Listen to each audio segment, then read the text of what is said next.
You are listening to the Dominance Academy podcast, the premier enclave for those who seek mastery in the arts of traditional relationship dynamics and the arcane knowledge of unlocking true leadership.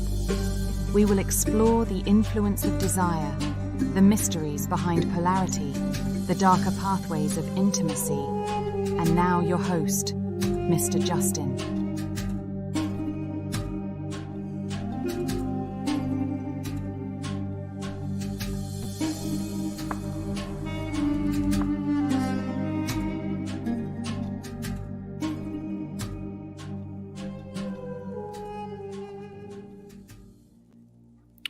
Good evening, gentlemen. This is the Dominance Academy, and I'm your host, Mr. Justin. Thank you for joining me this evening, this nice, chilly Monday evening. At least it's chilly here in New York. And I was just kind of browsing around on YouTube. I guess it was a suggested video, and I saw this thing about tactics. It's called Tactics Narcissistic Women Use to Manipulate Sigma Males. And first I was like, what the hell is a Sigma male? So we're going to go into that. We're going to look into narcissism and define that, because frankly, that term is thrown around way too much. So I'm going to educate myself on what the hell a Sigma male is.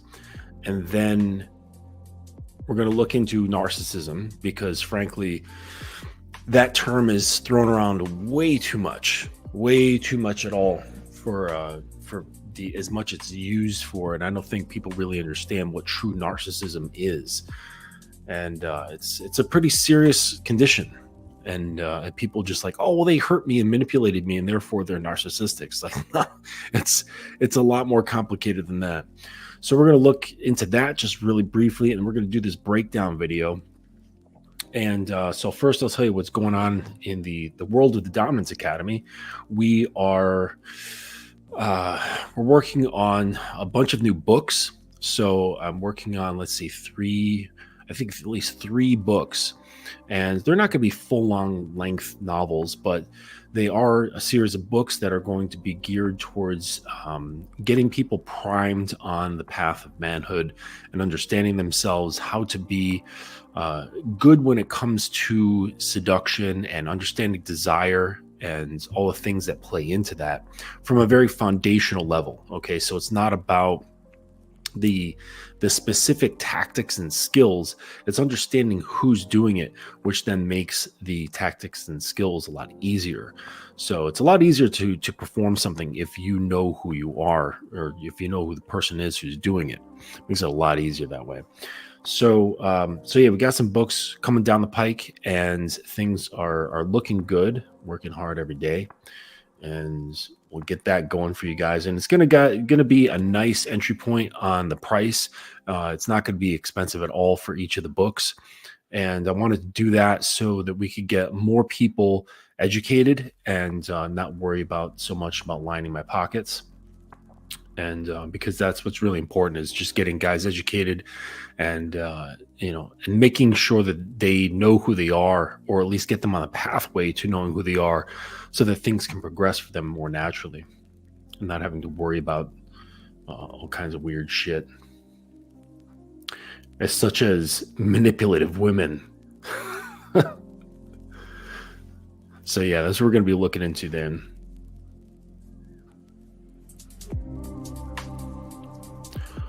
So yeah, let's pull up what a Sigma male is, because I have no idea what the hell that is. So I'm going to pull that up, and we're going to look into this. So let's check Wikipedia. This is the first thing here. All right, and it says Sigma male, or simply Sigma, is an internet slang and pseudoscientific term used most often to describe an introverted straight male, a product of the incel subculture and manosphere message boards in the 2010s. The term has gained widespread prominence within internet culture since the early 2020s and has become an internet meme among Generation Z and Generation Alpha, whatever the hell that is. Commonly regarded as the rarest type of male. Really? Like there's so many. If the defining trait is introverted and being straight, that's a shit ton of guys. Okay, commonly regarded as the rarest type of male, a sigma male is typically denoted as an archetype of a male who is similar to the alpha male of the dual strategies theory, but is active as a lone wolf. On social media, the term is often used to describe the idolization of masculine characteristics from films and TV shows or celebrities. Alternatively, the term has taken on an ironic, satirical meaning, mocking the concept of the manosphere and the Sigma grind set. Okay, so that makes sense. So it's kind of like the anti-hero. So I would guess like maybe like Deadpool or Wolverine would be a Sigma male, right? That makes sense. Versus say Cyclops, who's very much like an alpha male. He's part of a team. He's into the group thing. He likes being on top of others. So I think the alpha is someone who is like top dog but operates within a hierarchy, and the sigma is the person who's, I guess, equal but doesn't bother operating within a hierarchy. I think that's what it is. But what the hell is the dual strategies theory? In evolutionary psychology, man, guys are so weird. See, pardon me, when you're on like the pathway of man, you don't think about any of this stuff. It's just not even on your mind. Like, what's the point? Like, do you think like alpha males and sigma males, like whoever they're talking about, they even think in terms of alpha and sigma and dual strategies theories and all that shit? But anyways, in evolutionary psychology and evolutionary anthropology, dual strategies theory states humans increase their status in social hierarchies using two major strategies known as dominance and prestige. The first and oldest of the two strategies, dominance, is exemplified by the use of force, implied force, or other forms of coercion to take social power. The second of the two strategies, prestige, is defined as an approach in which an individual gains social rank through demonstrating traits valued by other group members, such as high levels of skill, generosity, or the ability to teach their skills to others. Okay, well, that's cool, but like, why have to like think about it that much and break it down? It just seems like these guys just think about this way too much. They break down dominance even more, prestige, domain specificity, and how it relates to mating. Man, you guys are weird. You guys are so weird.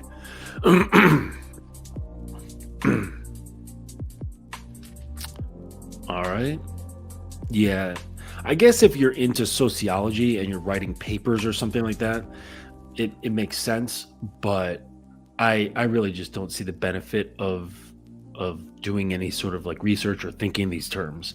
But anyway, so that's that is a sigma. So apparently it's like an alpha, but he doesn't work in within the confines of social hierarchy systems.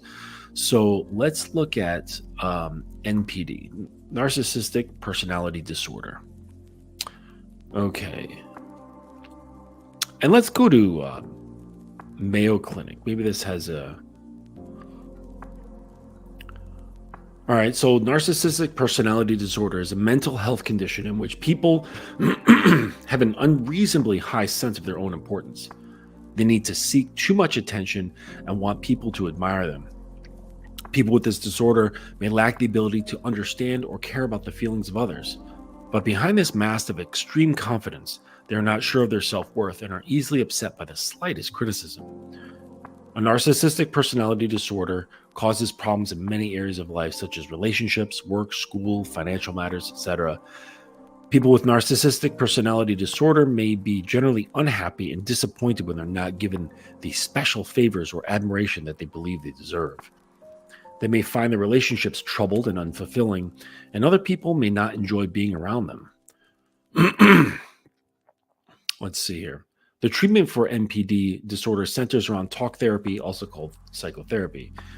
NPD affects more males than females, and it often begins in teens or early adulthood.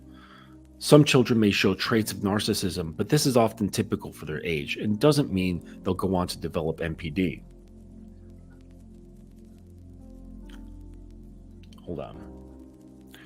Just saying good night to the lady. All right. So, symptoms.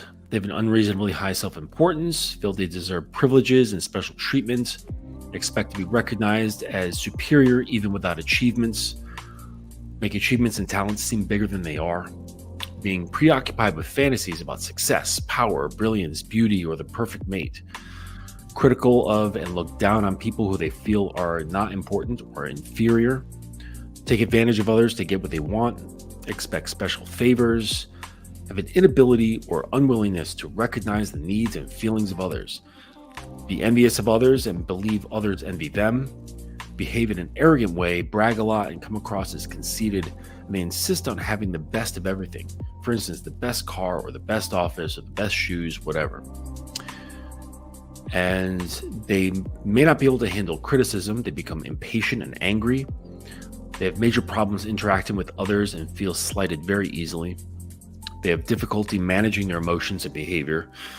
They experience major problems dealing with stress and adapting to change, withdrawing from or avoiding situations in which they might fail, feel depressed and moody because they fall short of perfection, and they have secret feelings of insecurity, shame, humiliation, and fear of being exposed as a failure.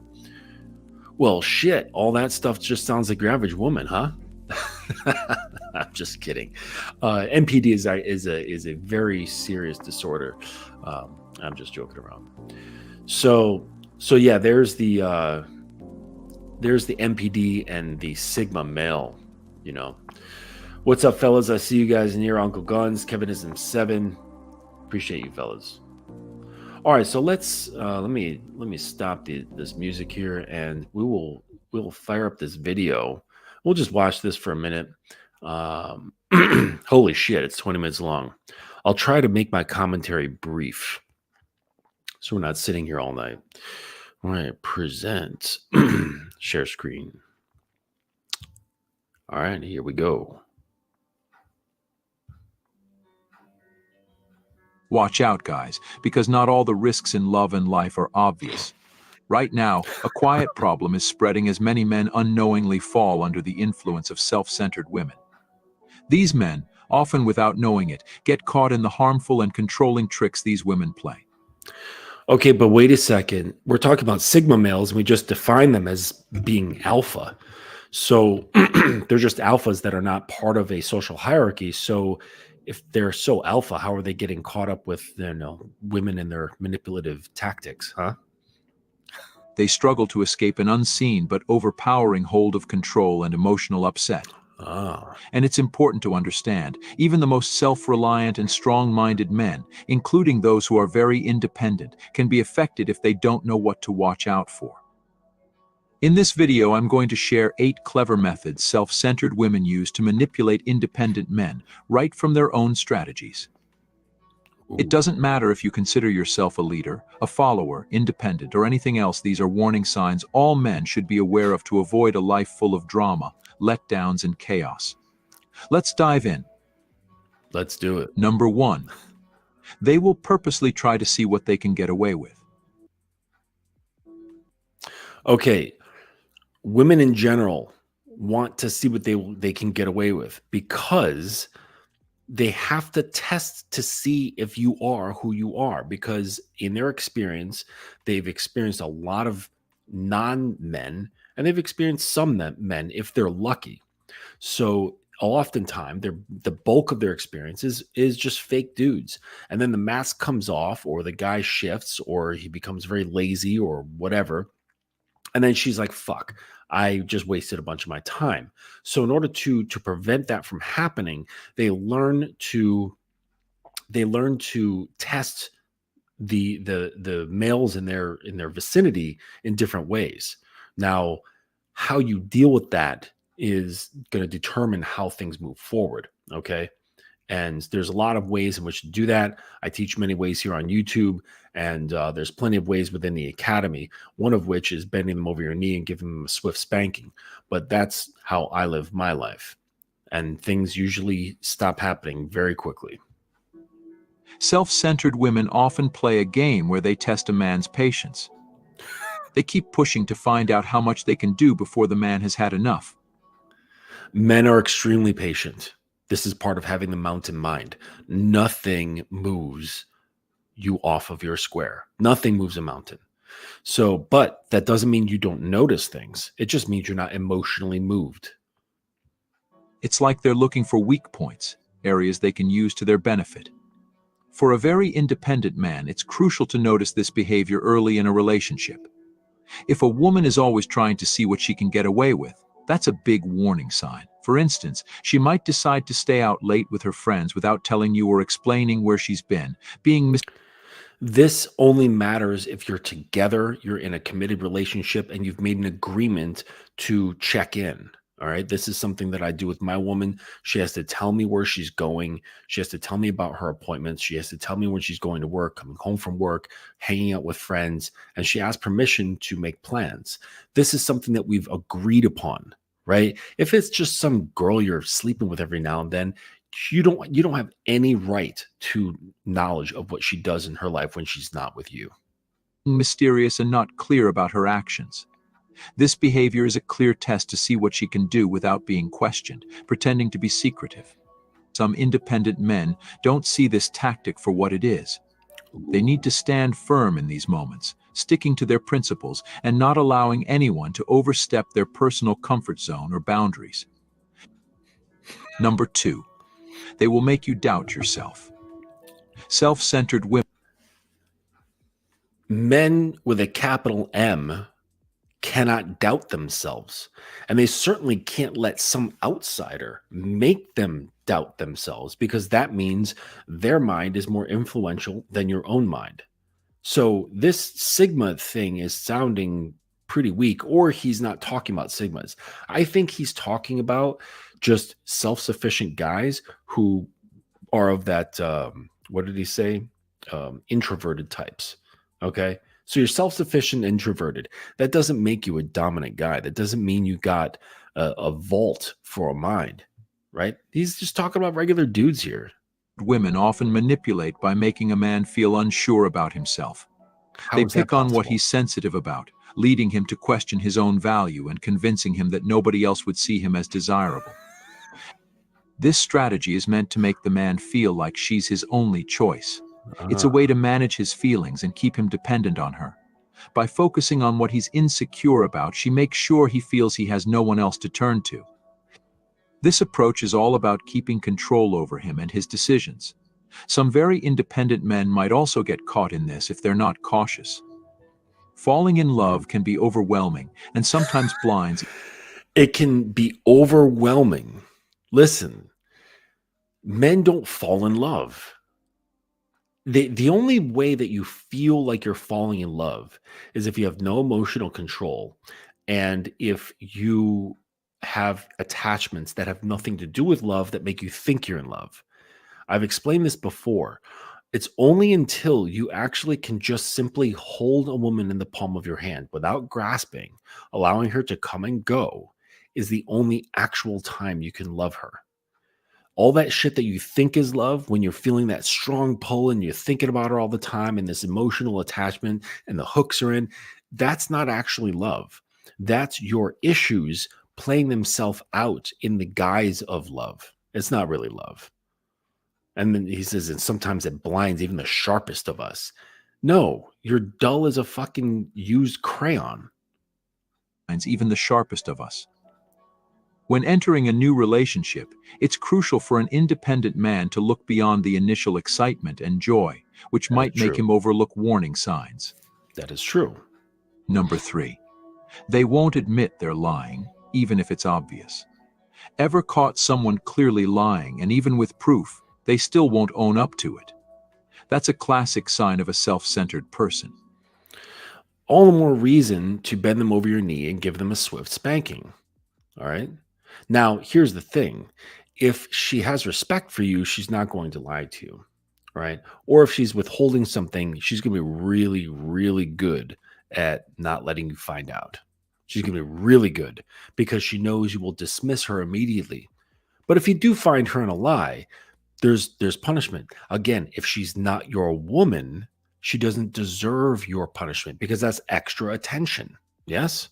So only dole out the extra attention of figuring out how to punish her for lying when she's been clearly caught is only to be reserved for a woman who is your woman, right?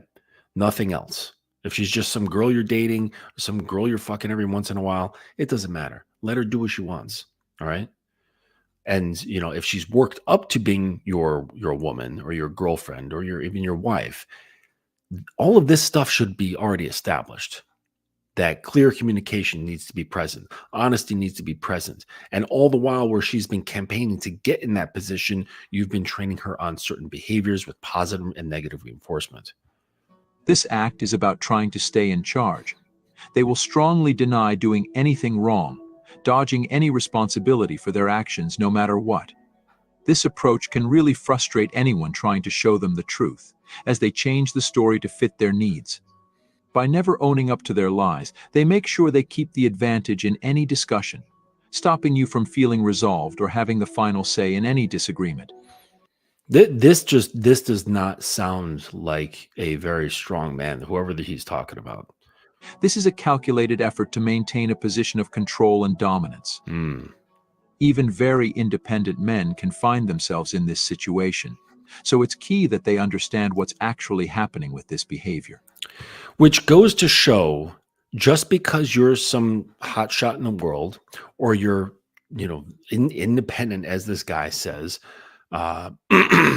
excuse me, it doesn't mean that you're good with women. It doesn't mean you're good with interpersonal dynamics. It doesn't mean that you're dominant within a interpersonal relationship. It just means you're independent in the world and that you've had some achievements, right? It doesn't translate over, right? It doesn't say, it's like, okay, I'm good at baseball, therefore I'm good at baking, right? Having one set of achievements doesn't mean you're good at something else. It just means you're good at that one thing, and it doesn't define you as a person. I'm really hoping that guys get this through their heads. And being a man doesn't mean you automatically know how to fly a Boeing 747, right?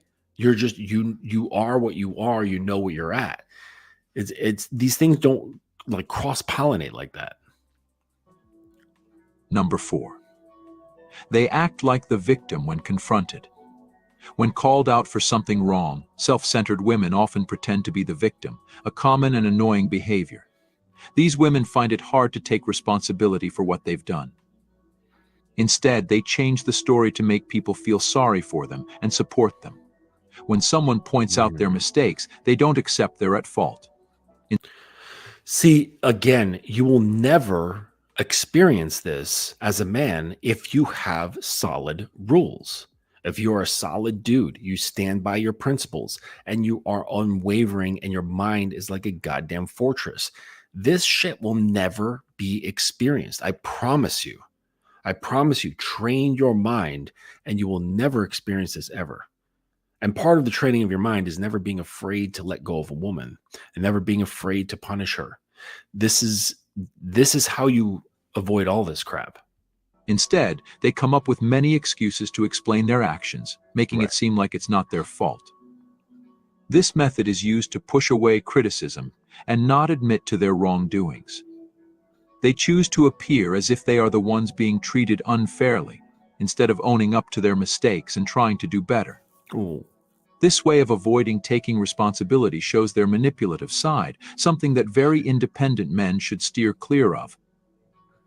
So what that says to me is that if a guy's in this situation, he's actually not leading her.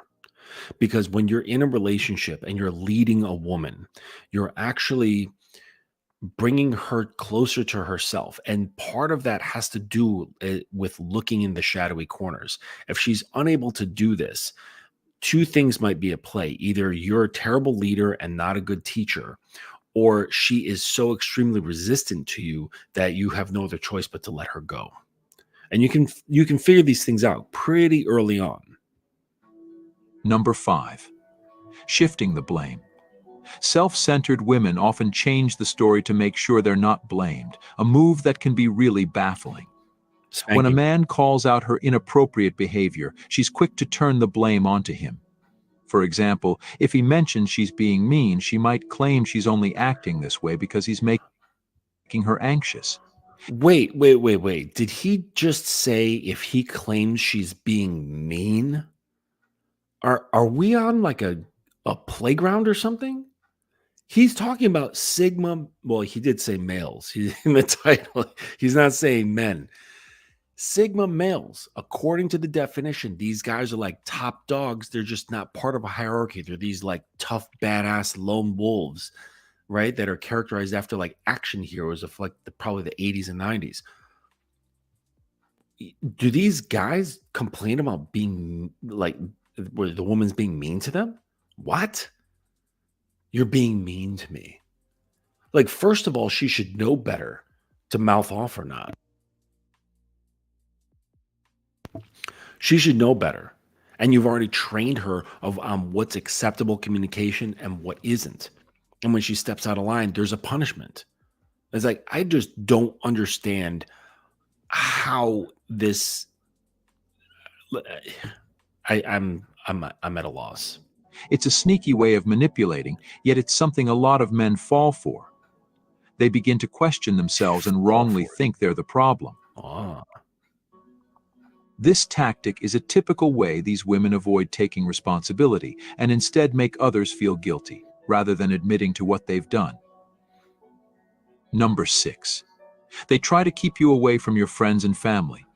A big red flag in a relationship is if a woman doesn't get along well with your friends and family. Self-centered women often attempt to cut you off from these important people in your life. Why? Yeah, they want more control over you. Mhm. They don't like it when you share details of your relationship with your friends or family because they're worried about what advice they might give you. Maybe your loved ones will suggest that you're better off without her, and she wants to avoid that at all costs. So, she might start making it difficult for you to see them or create problems when you plan to spend time with them. That is a classic trait of someone who has NPD. They will try to separate you from your friends and family. This is a manipulation strategy designed to isolate you from anyone who could help you see the truth about your relationship. Yep. Number 7. They use closeness as a way to control. Self-centered women may treat closeness in a relationship as if it's a tool to control their partners. This means they might not want to be close or share intimate moments as a form of punishment or to get their way. It's as if they're using closeness as a bargaining tool, saying, if you do this for me, I'll be close to you or I'm mad at you. So I won't be intimate. This approach is unhealthy and manipulative. Now, I talk about this a lot. And the easiest way is to get over your lust for physical pleasure. Get over your lust for intimacy. Get over your neediness and completely remove all power that pussy has over you. And you will be free from any of these manipulative things. She's like, I don't want sex. Okay. You're the one who's missing out on the benefit, right? I'm not the one who shakes and quakes like a fucking earthquake with my eyeballs rolling in the back of their head. You are. So you're just denying yourself of something that's really great that can happen to you. This is not a punishment for me. In fact, you cannot punish me. There's nothing you can do to punish me. Nothing, because you hold no power over me. I don't need you. And I only want you when you're on your best behavior. So and if you're not on your best behavior, well, then you're gone. So I only get to see your best behavior. It's funny. Like, I just don't understand. Like this guy, he's just talking about average males. He's not talking about this Sigma dude. It's crucial for everyone, including very independent men, to recognize this for what it is, an attempt to control them. In a healthy relationship, closeness isn't used as leverage. True intimacy is about connection and warmth, not about using someone's emotions for power or to manipulate. Number 8. Making you feel guilty. If a woman often makes No one can make you feel anything. They're your emotions, are they not? her partner feel guilty, it's a sign she might be manipulative. This approach, called guilt tripping, is a sneaky way to control someone. It's as if she's playing a game where she uses her partner's feelings against him, making him feel bad about things he shouldn't worry about. For example, she may make him feel like he's not doing enough or unfairly blame him for things that aren't his fault. The aim is to manipulate him to do what she wants by affecting his emotions. This isn't fair or healthy in any relationship. Everyone should be aware of this behavior. Recognizing when guilt is being used to manipulate you is important so you can defend yourself and ensure the relationship stays balanced and respectful, or leave if that's the better choice. Many very independent men might already recognize these manipulative behaviors. However, some might be younger or less experienced. That's why it's crucial for all men to be aware of these signs, ensuring they only allow healthy relationships with mutual effort, intimacy, and shared goals into their lives. Number 9. Overemphasis on their own sacrifices. Self-centered women often manipulate by frequently highlighting their own sacrifices or the efforts they've made in the relationship, regardless of their actual magnitude or impact. This tactic is designed to make the man feel perpetually indebted to her, creating a sense of obligation that skews the relationship's balance in her favor.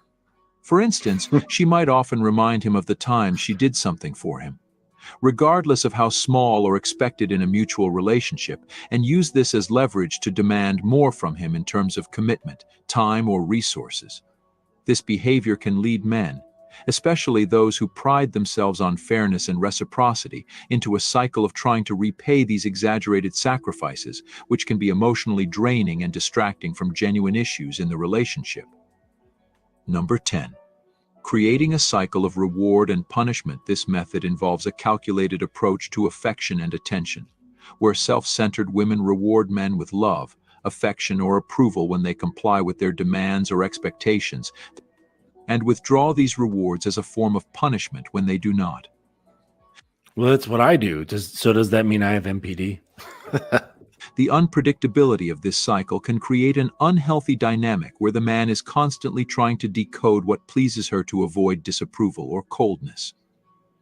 This tactic manipulates men into changing their behavior, priorities, or values to suit her needs, often at the expense of their own well-being or personal relationships.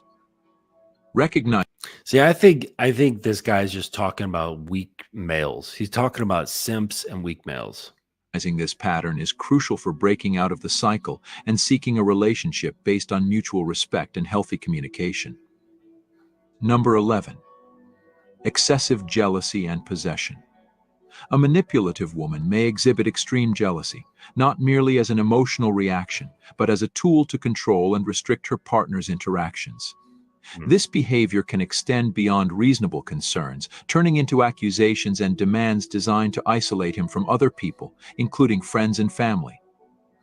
She uses jealousy to justify her actions, making it seem as if her controlling behavior is out of love or fear of losing him, when in fact, it's about maintaining leverage and dominance. It's important for men to recognize when jealousy becomes a tactic of control, rather than a natural part of a relationship's dynamics. Number 12. Undermining your achievements and ambitions. To maintain a position of control, a self-centered woman might belittle or undermine her partner's achievements and ambitions. This could involve downplaying successes, discouraging aspirations, or redirecting focus back to herself whenever the topic arises. The intention is to keep the man's self-esteem. Well, to be fair, women are largely solipsistic, right? And solipsism is a philosophy. I'll look it up for you. So solipsism, it's a philosophy, a viewpoint that the self is all that can be known to exist. And women look through the world from a very solipsistic view. So they're kind of like whenever you tell a story, right? Check this out. If you start telling a story or have any experience or you're trying to teach her something, she always will bring it back around to herself. She's like, well, I don't do this. Well, that's something that I don't do, or I like this. And she'll try to always separate herself and bring it about herself. This is a very common thing. And I think it's just what women do, right? Because they're solipsistic by nature. But it's no shade. It's just the way things are. Self-esteem and focus under her influence, making him doubt his capabilities and thus more reliant on her validation. This tactic can be particularly damaging as it attacks the very foundation of his independence and personal growth. Acknowledging and standing against such behavior is crucial for maintaining one's self-worth and direction in life. Number 13.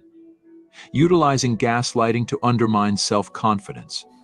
A manipulative tactic employed by self-centered women involves gaslighting, a psychological strategy aimed at making a man question his own memories, perceptions, and sanity. This method might involve the woman consistently denying her actions or words, accusing her partner of misremembering events, or labeling his emotional responses as irrational or overblown. Well, you shouldn't be having any sort of irrational or overblown reactions to anything. Over time, this relentless questioning can erode the man's confidence in his own judgment, leading him to rely increasingly on her version of reality. This creates a dangerous dependency, as it isolates him from trusting his instincts and can significantly impact his mental well-being. Identifying gaslighting is critical, as it requires a concerted effort to trust one's own experiences again and may necessitate seeking support from trusted friends or professionals to navigate out of the manipulation. Yeah, this is true. I had a client who was married to a woman who had diagnosed NPD, and they were going through a divorce, and holy shit, the stuff this woman was doing, and extremely manipulative. And because they had children together, she was able to just string him along like a puppet and could basically make him do whatever she wanted because she had the kids. So he was just being just dragged and dragged. So yeah, a lot of this stuff isn't just women. This is like he's talking about like true NPD here. Number 14. Asserting dominance through perceived superiority. In this manipulation technique, the woman constantly portrays herself as being superior or more knowledgeable than her partner across various domains: intellect, morality, cultural tastes, or social acumen. She might exhibit this through a pattern of patronizing comments, offering unsolicited advice under the guise of helping, or critiquing his decisions and preferences to highlight her supposed higher understanding or taste. All you got to do is just correct them. That's all. If it's unsolicited, you just say, I didn't ask for your input. And that's it. Underlying aim is to chip away at the man's self-esteem, subtly insinuating that he is fortunate to be with someone of her caliber. This dynamic not only diminishes his confidence in his own abilities and choices, but also strategically positions her as the authoritative figure in the relationship. By maintaining this imbalance, she can more effortlessly guide and control the relationship's direction.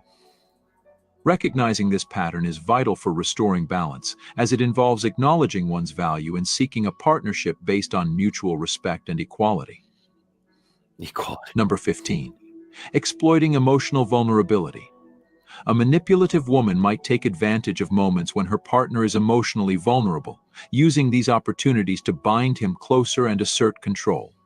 For instance, during times of personal crisis or emotional distress, she may offer support but with strings attached, subtly reminding him of his dependency on her for emotional stability. This tactic not only reinforces her role as an indispensable figure in his life, but also creates a scenario where her presence becomes synonymous with emotional safety. Over time, this can lead to a situation where the man feels incapable of facing life's challenges without her, effectively diminishing his independence and self-sufficiency. Recognizing this tactic involves understanding the difference between genuine support and support used as a means of manipulation, seeking to maintain an emotional balance that allows for mutual support without dependency. This is wild, man. Number 16. Inducing guilt over personal achievements and independence. This technique involves the woman making her partner feel guilty for his successes, ambitions, or even his desire for personal space and independence. I'm saying if you you shouldn't be hearing any of this for very long at all.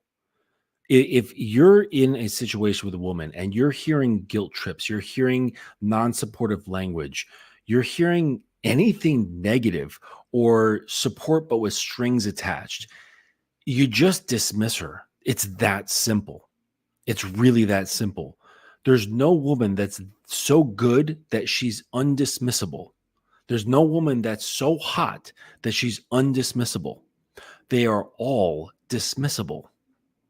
So if you see any of this, and because, they say like a leopard doesn't change their spots, it's not like it's a one-time thing and it's going to go away. All right. That's not it. Right. If you're experiencing it, it's going to happen again and again. Just the first time, just cut it. She may frame his achievements as neglect towards her or suggest that his pursuit of personal goals is selfish and damaging to the relationship. This can extend to making him feel guilty for spending time with friends, engaging in hobbies, or advancing his career if it means spending less time with her. The aim is to tether his sense of accomplishment and personal growth to her approval, effectively curtailing his independence and ensuring that his actions are always in service of the relationship, as defined by her terms. To counteract this manipulation, it's important for the man to recognize the value of his personal growth and achievements as separate from the relationship. See, when you're a teacher and a guide and a leader, you have influence in your relationship, this is what you do. However, you are pushing them to become better through your leadership. So it's kind of, it sounds kind of like stuff that I do, but it seems like it's without the compassionate support. Asserting the right to pursue personal goals without undue guilt. Number 17.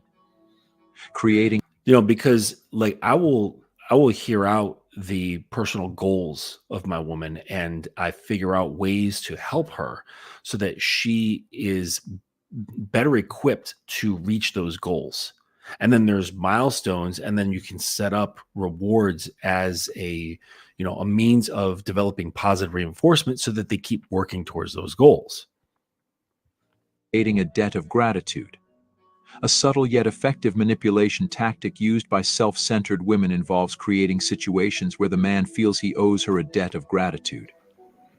This can be achieved through exaggerated displays of affection, unexpected gifts, or favors that seem to go above and beyond.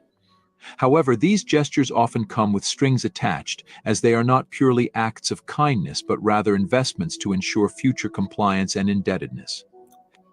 The woman may later remind him of these actions to guilt-trip him into conforming to her wishes or making concessions he would not normally agree to. It's important for individuals to discern genuine acts of love from manipulative tactics designed to create a sense of obligation, thereby maintaining a healthy boundary and avoiding manipulative entrapment. Number 18. Monopolizing time and attention. This method involves the woman demanding an excessive amount of her partner's time and attention to the point where it becomes suffocating. See, women will do this, okay? So check this out. When you influence her well and you fuck her really well, mentally, emotionally, physically, spiritually, she's going to want to consume you. I explained this in another video where a woman's going to want to consume your masculine energy. Because women are the void. Men are form, women are void. And so they like to consume a lot, okay? And especially if it's something tasty, such as a man. Right. So the thing is I also made another, like either a whole video or I can't remember, but I was talking about it, how you can't be afraid to disappoint a woman. You have to be totally fine with telling her no. When she's like, oh, I want to hang out with you this weekend. You're like, no, I'm riding my motorcycle. No, I'm working on my bike. No, I'm working on my books. No, I'm working on some paintings. No, I'm hanging out with my kids. No, I'm going to fucking take a nap instead. Whatever it is, you have to be okay with saying no, and you have to be okay with her getting upset about it. And you should be nonplussed about it, as the Brits say, right? Totally doesn't bother you. By insisting on being the center of his world, she effectively isolates him from other relationships and interests that are important to his identity and well-being. This monopolization can be framed as a need for closeness or proof of love, but its true purpose is to control and limit his independence, making it difficult for him to maintain a sense of self outside the relationship. Recognizing and addressing the unhealthy demand for constant attention is crucial for preserving personal freedom and ensuring the relationship is based on mutual respect rather than control. Number 19. Exploiting emotional vulnerabilities. A hallmark of manipulative behavior is the exploitation of a partner's emotional vulnerabilities. No, you guys need to watch Shogun, right? That it's on Hulu.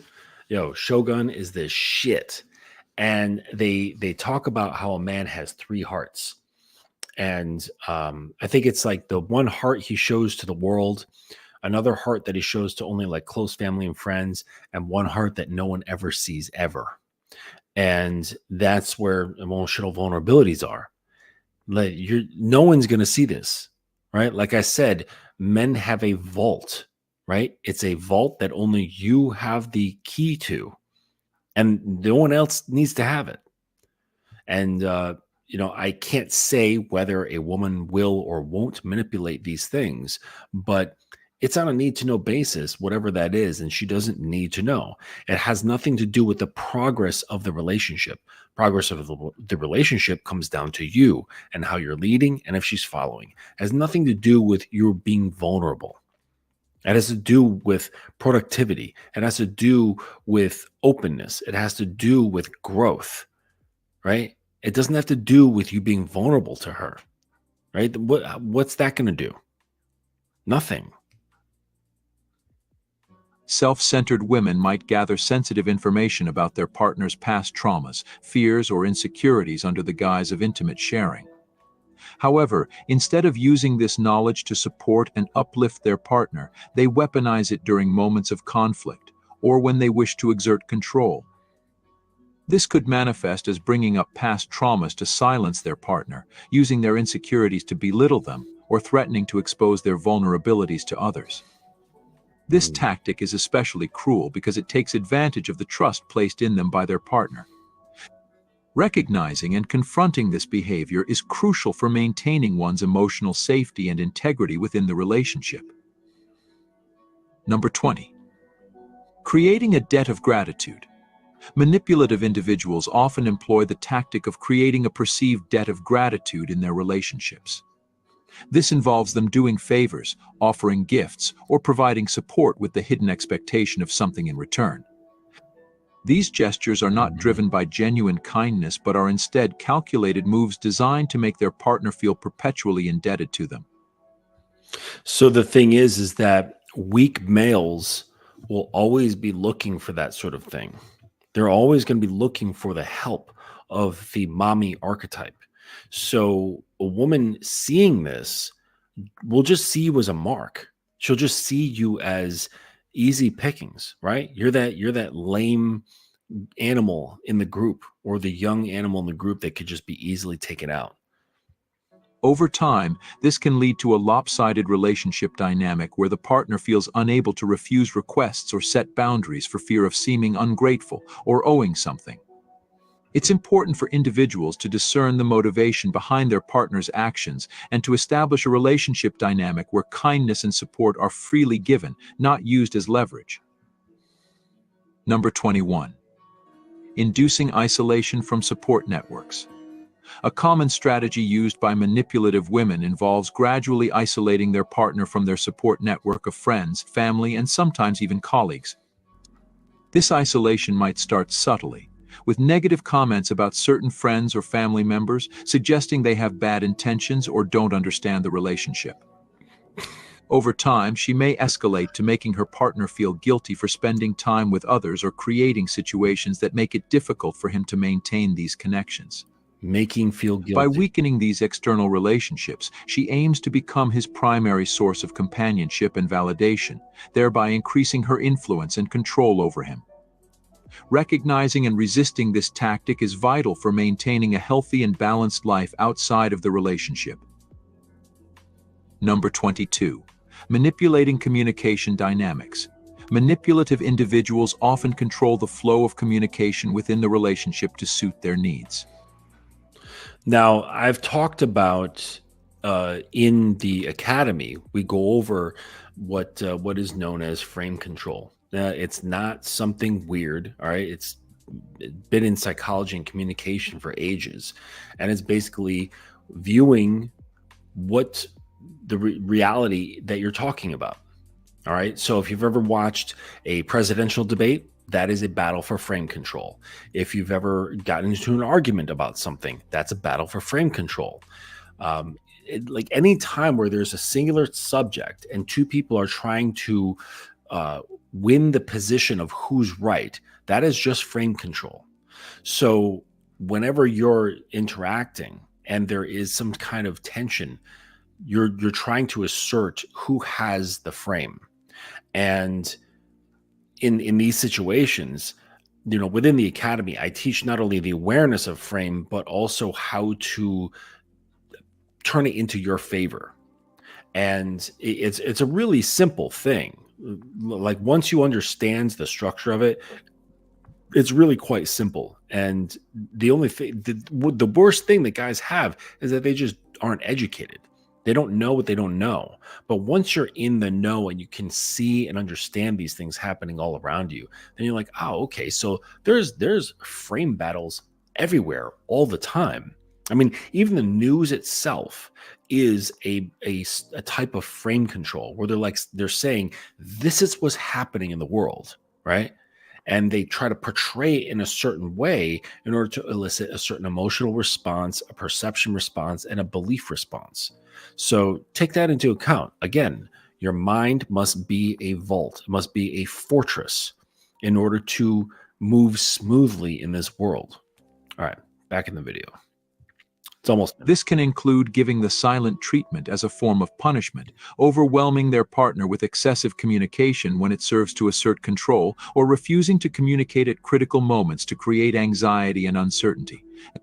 By dictating when and how communication happens, she can keep her partner off balance and more easily manipulate his emotions and responses. Understanding the importance of healthy, open, and reciprocal communication is key to identifying and challenging this form of manipulation, ensuring that both partners have equal voices in the relationship. Number 23. Enforcing unrealistic expectations. In manipulative dynamics, self-centered women may set unrealistic and unachievable expectations for their partners, standards that are often shifting and impossible. This is why you never listen or pay attention to a woman's standards. Again, they're just thoughts. That's all they are. Someone's standards and their beliefs, their preferences and all that shit, they're just thoughts. And no matter how big and important the thought is, or the belief or the presence, it has the same weight as you thinking about a butterfly. They all weigh the same, which is 0. Okay? It doesn't matter. This only becomes a problem when you've allowed a woman to lead you. So how independent are these guys if they're falling into being dependent or codependent? Possible to consistently meet. This tactic serves multiple purposes. It keeps the partner in a perpetual state of trying to please and attain approval, undermines their confidence by setting them up for failure, and provides a never-ending supply of evidence, and to criticize or control them under the pretext of not meeting these expectations. The partner may find themselves working tirelessly to satisfy these demands, only to find the goalposts constantly moving. Recognizing this pattern is critical for breaking the cycle, as it involves understanding that these expectations are not a reflection of one's inadequacies but a control strategy. Establishing clear boundaries and advocating for a balanced, realistic set of expectations in the relationship are essential steps in mitigating this manipulative tactic. I am working on something and I need your help to answer some questions, so email Sigma Mail to the mail down below. Thank you. Wow. All right. That was some shit. That was some shit right there. I want to change that up. It's some fucking depressing ass shit. God damn. Yo, if you any of you guys are living with this shit in your life, my heart goes out to you. My heart goes out to you with that shit. What's up, Daniel Victor? Blessings to you too, man. Yeah, Uncle Guns, you said you're almost describing a succubus in this video, a woman that sucks all the energy she can from a guy. Yeah, seriously, these, I can't even, I can't even, I don't even understand. And these guys are like touted as something special, like this Sigma male shit. You know what? There's only two categories. There's only two: men and males. That's it. That's it. There's just men and males. There's no secret about it. There's no subcategories and shit like that. Okay, trying to make yourself feel special and having some kind of I don't know, some special identity, right? That if you're searching for that shit, that just means that you're not really that guy. It's just very simple. And man, my heart really goes out to these guys. I do have a compassionate heart, so my heart goes out to you guys if you're in these situations, or you know anyone who's in these situations where they're being manipulated by these women. It's crazy. And the thing is that you got to teach people how to treat you, and you cannot be afraid of it. You cannot be afraid to teach people how to treat you. Be okay with you have to be okay with telling people no. You have to be okay with punishing people. And I don't mean harshly. Like they're all based around like whatever context that you're talking about. But it's all context based, but you can't just let people walk all over you. You can't let people do whatever the fuck they want. And this is something I'm teaching my son, because he's a nice guy. He doesn't while out at school or whatever. And he's told me about certain situations where he is just, for him, it's just natural to be a certain way that's kind, understanding, and things like that. And when he comes across somebody who's not like that, it confuses him. And he's like, I don't get it. It's just common sense to behave like a rational human being. And I'm like, listen, they might have a screw loose. So you have to assert yourself and tell them what they're allowed to and what they're not allowed to do in your presence. And that can be anything. All right. If you don't like the way they're talking, the way they're walking, what they're doing, if they're in your vicinity and you're being affected by it, you tell them to stop. And if you don't, you just excuse yourself, But yeah, these guys, man, I do not understand how the fuck they can go around doing this sort of shit, doing this shit with these women and letting these women take control of you. A woman should never have any kind of control of you whatsoever. Zero. And, I actually in a tangential way, got into a conversation with my woman about this recently. And she was disappointed with the idea, knowing that I don't need her. And we had to discuss it out, because what she was understanding as need was different what I was saying is need. So, but she was using the word need. And what she was talking about is having a deep understanding and a certain level of commitment, which I understand.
Oh, it automatically muted me for some reason. I guess the wire got jostled and it unmuted me. But anyways, so you guys can hear me. All right. So yeah, I was talking with my girl about this stuff, and she was talking about need, and I was hearing need. I'm like, I'm sorry to disappoint, but I don't need you. And she was saying what she was describing in a different way, but just absently using the word need inappropriately. And I could tell it was still pushing her for a loop. But the thing is that it's counteracted by the way she's treated, right? So like I said before, there's a huge difference between holding a woman and grasping her. All right. And the thing is that when you hold a woman, she doesn't, if she's got a history and an understanding of being grasped by men, and this is what usually happens, right? Because guys, they don't have self-control, they don't have the kind of influence that's necessary, and they're very much grasping at women in order to gain that kind of feel-good experience, to kind of satiate whatever sort of issues they got going on inside them, and they kind of use them as a supplement. That's what a lot of women are used to on a regular basis. They're really used to this. So when they're in a situation with a man who just holds her in the palm of his hand and he does not grasp her, it kind of is unsettling to her. But that unsettling is counteracted by the way she's treated. So that treatment is you're paying attention to her, you leading her, guiding her towards something greater. So while she's feeling this unsettled sensation, she's also being empowered to become deeper within herself and become a more full human being and to grow and all that good shit. So it's this very strange bifurcated sort of experience that she has when she's with a man that isn't trying to grasp at her. And the thing is that when you do grasp, there's no room for you to make her grow. Okay? Because that could potentially lead to her leaving you. All right? And that's what, males are deathly afraid of. They're so afraid of losing access to a woman, the woman that's in their lives. They're so afraid of this. And I say you should adopt the mentality of inviting that thought, inviting them to leave you. Now, you don't necessarily have to tell them that because that's not productive. Just say, hey, baby, leave whenever you like. I've only brought that up a couple of times early on when she was having difficulty with this transition into dealing with someone like me. So I had to remind her that she has complete freedom, that she could go whenever she wants. And she took that like a knife to the heart, like, oh, you don't really want me all that much. You don't need me. I need to know that you need me. And it's like, all right, settle down. All right, just relax, take your time, and see how you feel over a longer period of time instead of this shorter, more intense sort of feelings that you're used to. Draw it out, okay? Just have some patience and pay attention. And now she's starting to get it, right? Things are more settling into place. She's understanding that there's great benefit to not being grasped at and trying to be held down, right? Because that's always been perceived as like, oh, this means that he really, really likes me, that he really, really wants me in his life. He's so passionate, just like Ryan Gosling was in that movie. That's just not real. Okay, because in the movies, it's great that they show these things. Okay, it makes a lot of money, brings people's attention in, and all that bullshit. But they don't show the longevity of this, of these like really strong, passionate, romance films. They don't do a recap and be like, okay, let's see what happened 10 years later. Okay, and see if he's still that way. No, he's not, because people don't operate that way. They become comfortable. So, that doing these large acts of romance and all this shit and being all passionate and having conflict and all this bullshit, like either that gets old and the shit fizzles out because we cannot live with the receptors in our brains just being like completely flicked on that much for that period of time. Okay. Things have to settle down. Okay. And then there's normalcy. And that's just what you live with. And it's just like, if you're creative, things don't really get all that boring. And that's another thing that we learn in the academy, is that we foster creativity, even amongst the most uncreative guys. You can be creative. I've worked with a bunch of IT guys before, businessmen, and they're very good at what they do. But if you ask them to draw a picture, it's just like all stick figures. But they don't realize that they do have creativity. They've just been utilizing it in this one area, and all you got to do is just transmit that to another area. And just get used to it a little bit. And before you know, writing is very easy. So that's really what I focus on for these guys. But the thing is when you work on the creativity with your writing and your thinking, it translates to how you communicate in your relationship. So you can start dreaming up, you guys are dreaming up all sorts of shit, from fun little things to do because it gets you going, because it's something you created. Okay. All the way up to, something much bigger, say like a trip or dates or play scenes or, creating like BDSM scenes. So there's really like no limit to your creativity. It just has to become part of you. And then it's not that big of a deal. It doesn't feel like an effort. All right. So if you want to get more creative in your dating, your relationships, your sex sessions, your marriage or whatever, start writing short stories that are erotic in nature. And this is going to start getting you thinking, right? It would also help to stop watching porn, because porn is just very uncreative. So, and they don't deal much with the really sexy parts of human interaction, which is the psychological. They just get right to the fucking, So if you stop watching porn and start reading some erotic literature, and start learning to write erotic literature in a short form, either short stories or poems, this can really start igniting your creative mind. And before you know it, it's going to translate to your speech. And you can start communicating this way and start weaving virtual worlds in her mind just by talking. And it's very much effortless, and it's a lot of fun, right?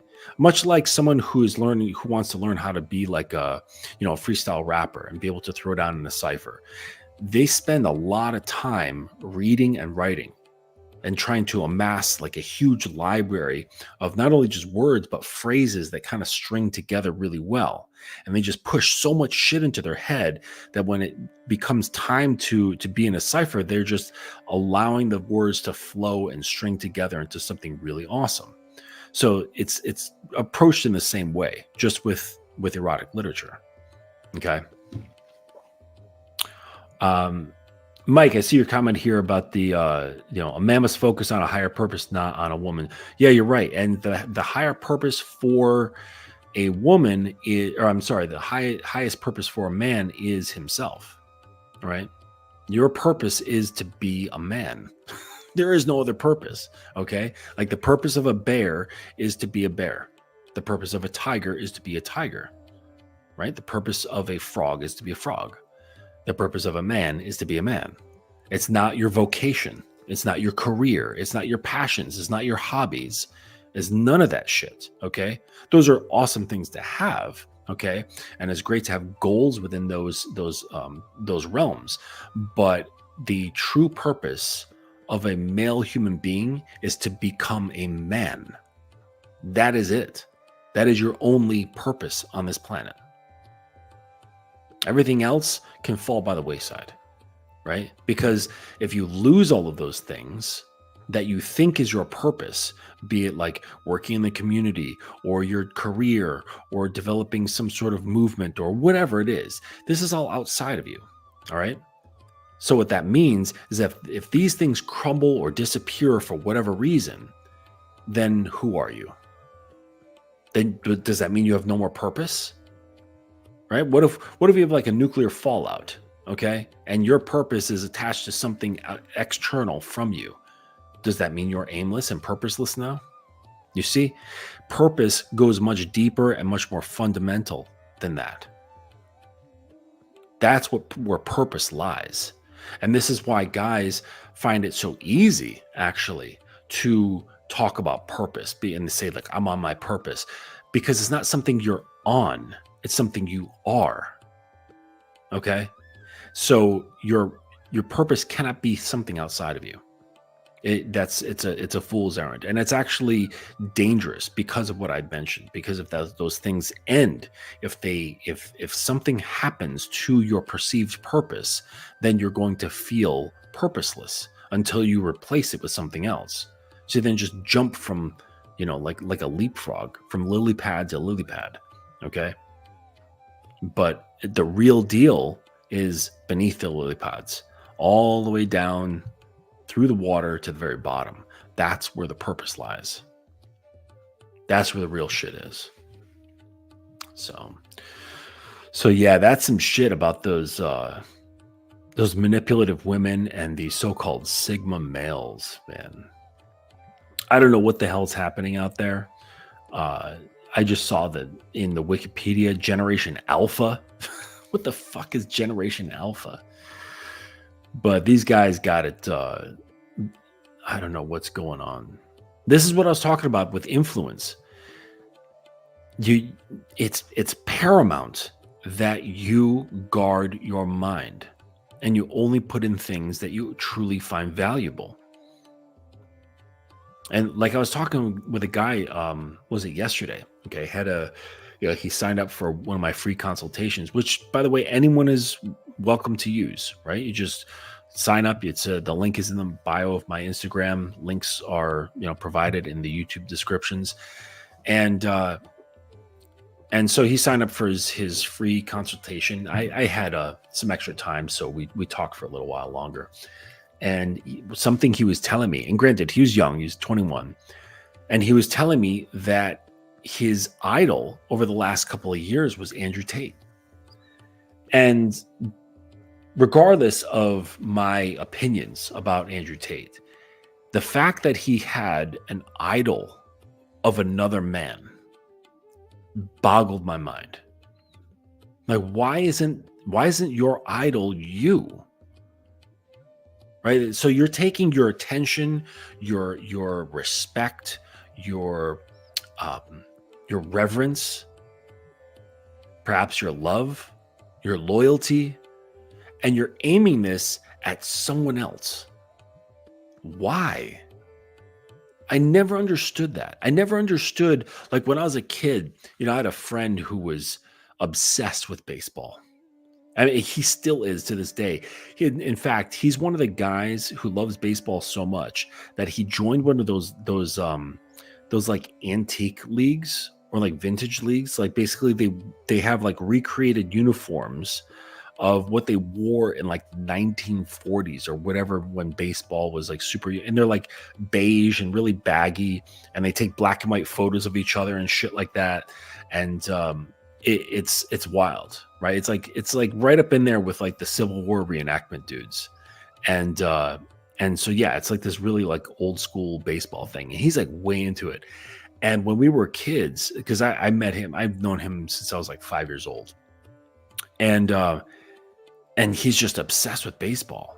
And he would always be looking up to these players as like these just amazing people. And I just didn't get it. I did not understand the draw or even how to do it. Like I even tried. I was like, okay, I'm going to try to be into baseball with my friend. And I couldn't do it. I just didn't understand. I was like, why do you want to pay attention so much to the activities of these other guys? And not only pay attention to them, but essentially worship them to a certain degree. Why are you worshiping someone else? I don't get it. I just don't get it.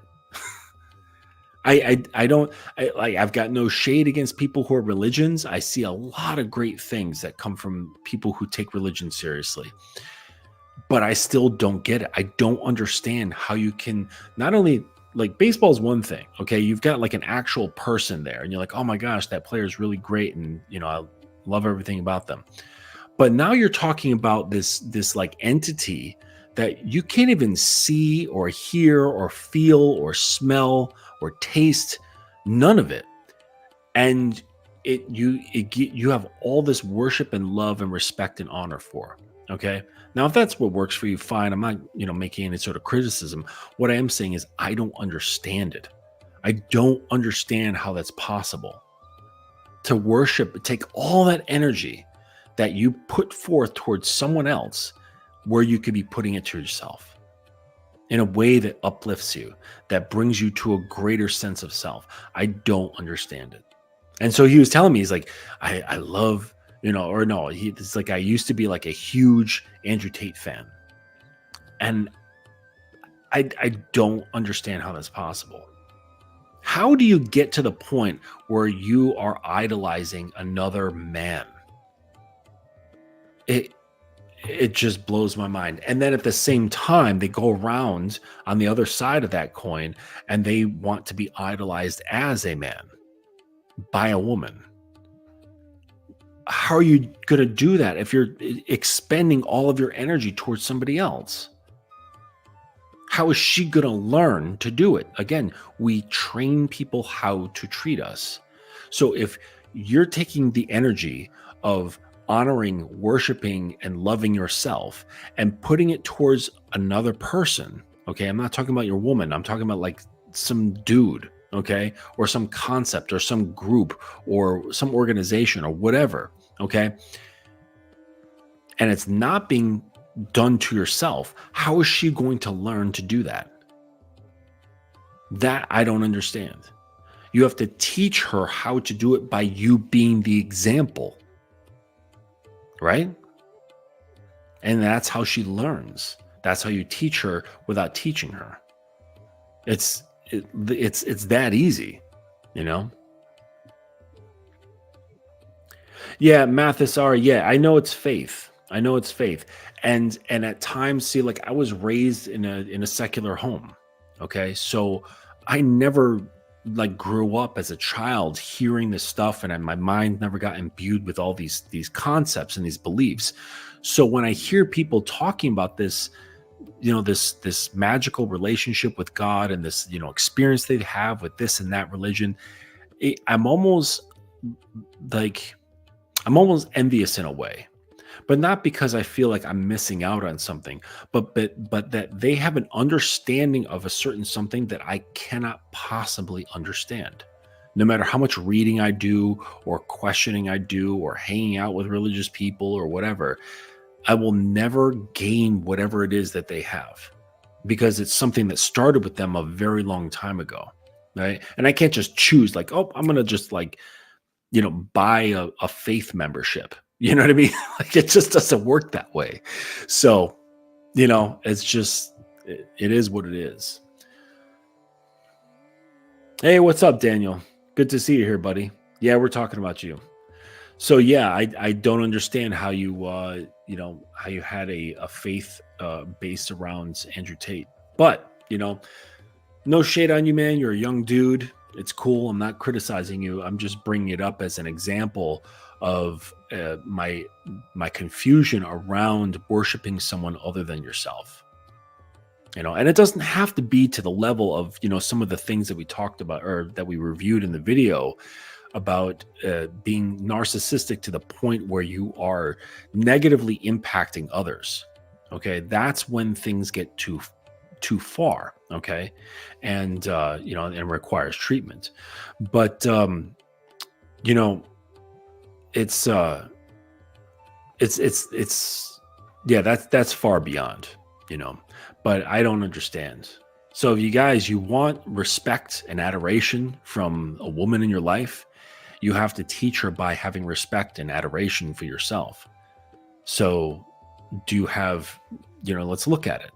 Do you have fucked up behaviors? Do you have fucked up beliefs? Do you have, and by fucked up, I mean you have behaviors that are not serving you well? Do you have beliefs that are not serving you well? Do you have opinions and perceptions of certain things or of reality of yourself that are not serving you well? Do you have habits that are not serving you well? Okay, these are all examples of things that are a detriment to your self-respect, which in turn, you cannot expect her to have a high level of self-respect or level of respect for you. Because if you're sitting there shitting on yourself in one form or another, and then expect her to not do that. It's kind of weird. Yeah. So, if you're sitting there and you've got a crummy internal dialogue that's constantly putting you down, and then you're going to tell her that she has to be positive and supportive, right? Isn't that weird? That goes right back to the things that I always bring up about using a woman as a drug to make you feel better about yourself. So it all comes together. It all makes sense. Because of course, a guy who shits on himself would need that from a woman. All right? He needs the adoration because he doesn't adore himself. Right? You should absolutely adore yourself. Okay? And part of it, and it's something that I'm, it's something that I'm learning more of as I go along. It's a bit of a childish experience, right? Like, I remember Picasso was talking about painting, and someone asked him, I think they asked him what his goal was in becoming like a master painter. And he said, I want to paint like I did when I was a child. And what he meant by that was being free from the confines of the adult brain, where he was just purely moving out of joy, with no judgments, no opinions, no thought, just feeling in action. Okay. Pure. And that's what he was after. And it's kind of like that, like having that adoration for yourself comes from this sort of a young, energetic, childlike sort of vibe where you're happy to be where you are. You're happy to be in your skin. It's a weird experience. I guess it's I'm of the age where I'm realizing certain things coming in full circles. Okay. And I'm happy that it keeps going. But so maybe I can, import some of this information and some of this experience and this wisdom to you guys so that it hits you earlier. And, and realizing that, a lot of your own happiness and contentedness has a lot to do with letting go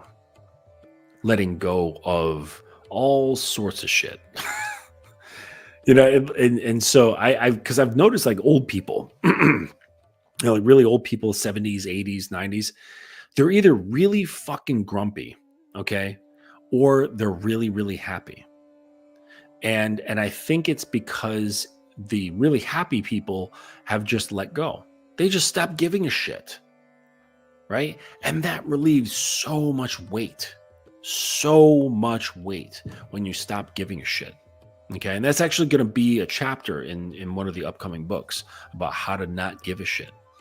And it's one of the most important skills you can learn, And then there's those other old people who are just grumpy, grimy fucks. And they're just never happy. They're never pleased. They always have something to complain about, and they're awful, right? Because they have no filter. So they're just going to sit there and just talk shit. But I love them just the same because it's like there's something wonderful about that at the same time, But nah, I'd rather be the ones that are free, and I notice the benefits of this more and more as I go along. I'm just letting go. And it's wild though, because, when you're dealing with a woman and combined with influence, of course, all right, the more you're able to let her go, the more she wants to be there, and the more you're able to actually give. It's this really weird, like I mentioned in a lot of my videos about the ironies of the game. There's so many ironies of just you let it go, it stays. You grab it, it leaves. You hold on tight, you get nothing. You let go, you get everything. It's so weird. It's so weird.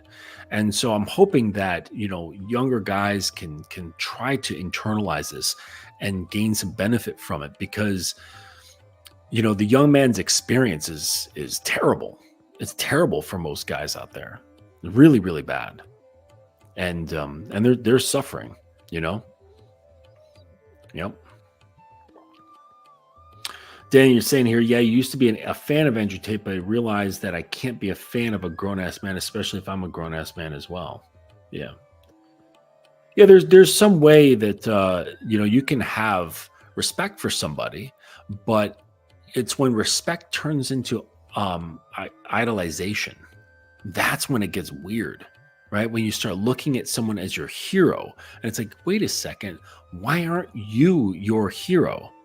Okay. Like exercise some solipsism yourself.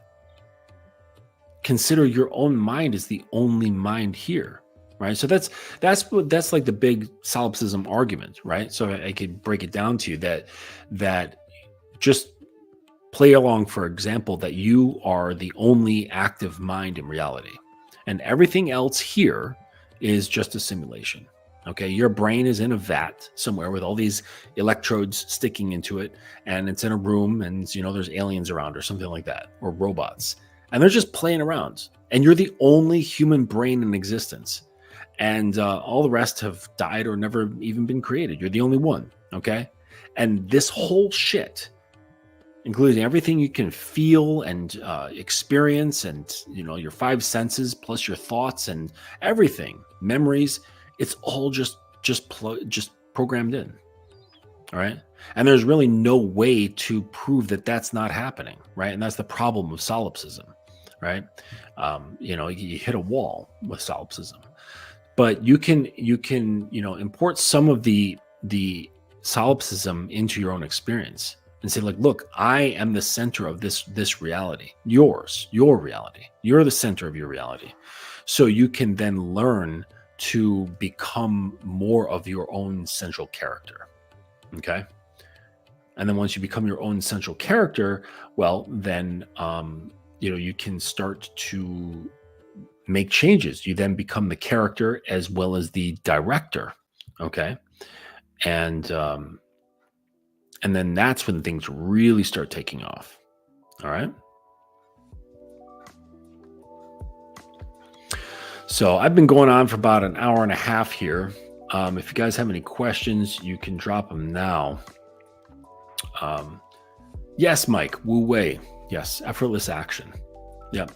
Yeah, that, if you guys want to look into a really cool concept, I learned that when I was a young martial artist, the Wu Wei.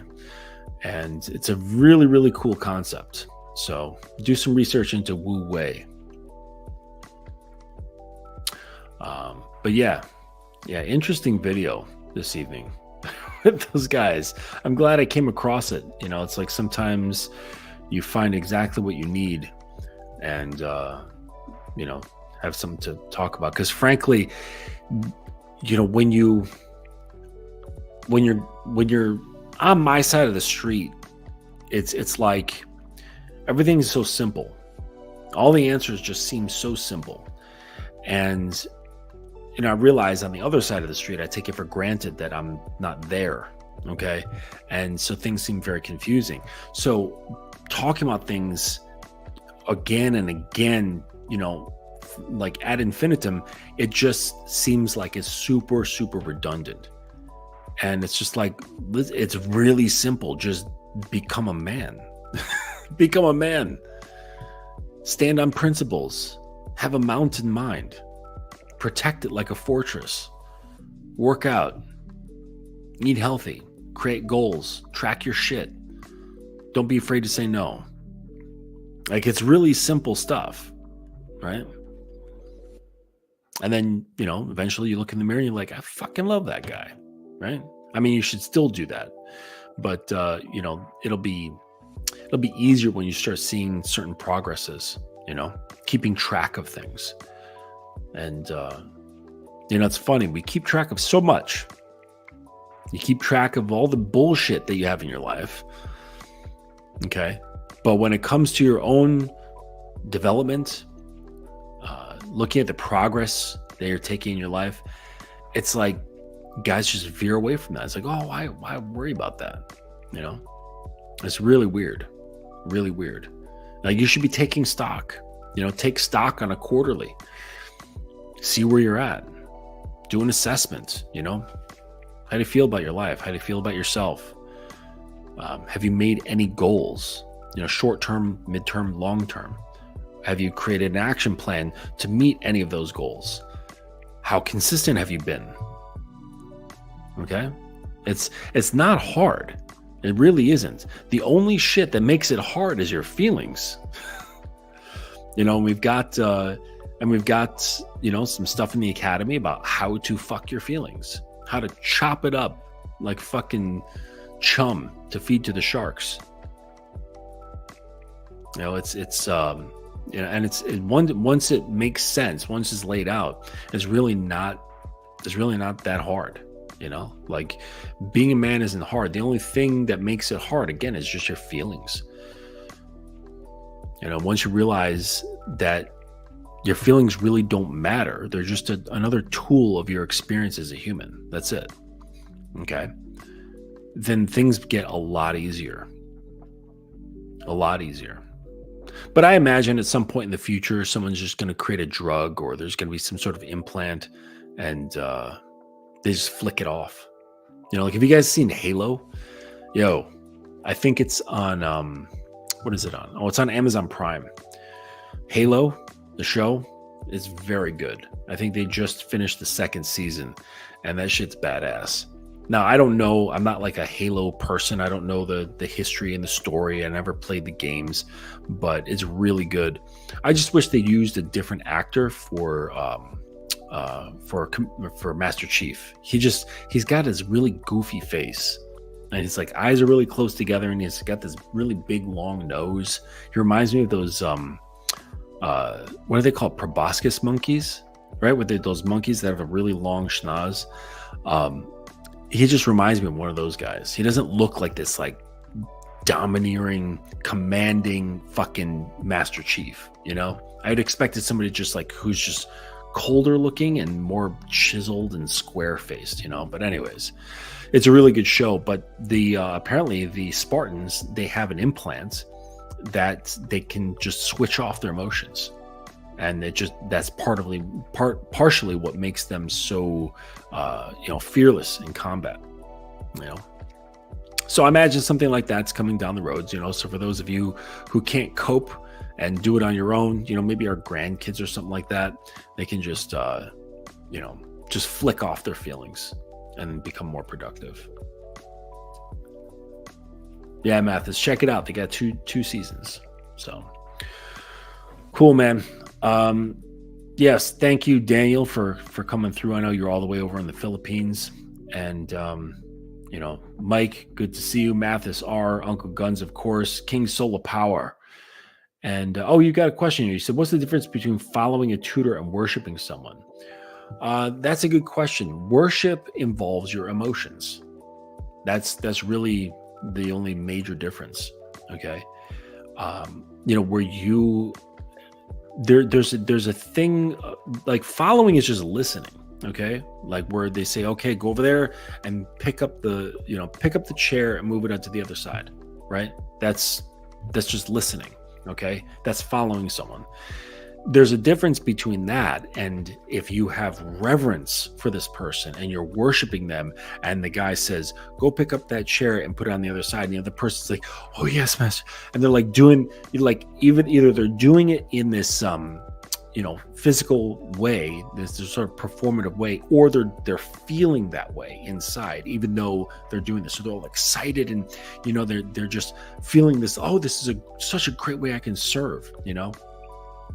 And, you know, that's how your woman should be feeling. That's not how you should be feeling towards other men, you know? So, yeah, I hope that clears it up. But yeah, it's typically just emotions, you know? So, yeah. All right, everybody, thank you so much for coming through and, you know, providing your support and joining me on this review. It was a good time. And thank you for all who are catching this on the replay. I appreciate you too.